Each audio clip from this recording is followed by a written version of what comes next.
So I'll be doing the 5 yoga poses and explaining them as I go. The first one I'm going to do is the downward dog, and then I'll explain how to do it. So hopefully you can see everything. So you're gonna go into a push-up position, and then you're going to hips up, drive your heels to the ground, and then you're going to try to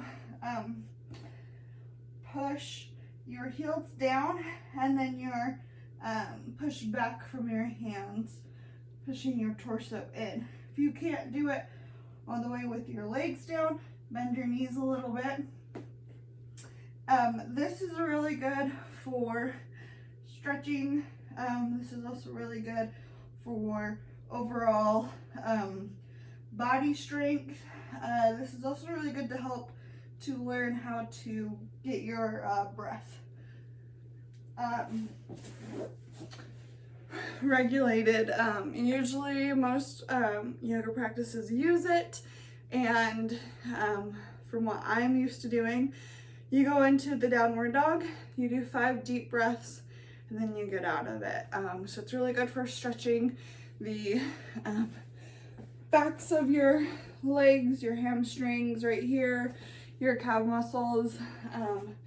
It's also really good for arm strength and back strength, and then core as well, learning how to keep that in to keep you stable. Another one, so I'll switch this so you can see me standing up better. But another one is tree. I haven't done this in a minute, and I'm really inflexible, so hopefully this works. But tree, you stand up nice and tall, feet together. Once you get a balance, you pull up a foot. I'm really unbalanced, so I'm gonna use the chair. You will pull a foot up as high as you can go, if it's just to your knee or higher, but you pull it up, and then stand up nice and tall. Usually the hands are here. You can do them up to the side, or if you need to, you can grab a chair to hold it. This one's a really good for balance. It's engaging all of the stability muscles in your legs to keep them nice and tight so you don't wobble. It's also really good for your core. It engages that core, again, with the stability muscles to keep it in tight so you don't wobble. A tight core will help you balance.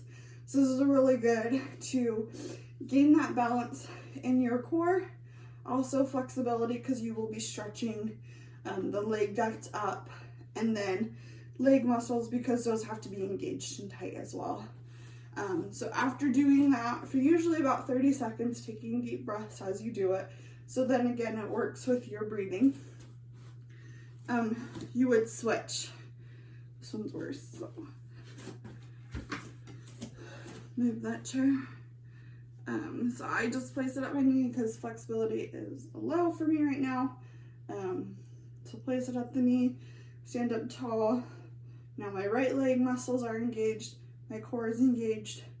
I'm standing up tall, hands. I would take as many deep breaths as I need to for 30 seconds. And really focus on balance. See, right now my feet are kind of wobbling back and forth. And so the main thing I'd be trying to work on is trying to stabilize those and engage those muscles down there.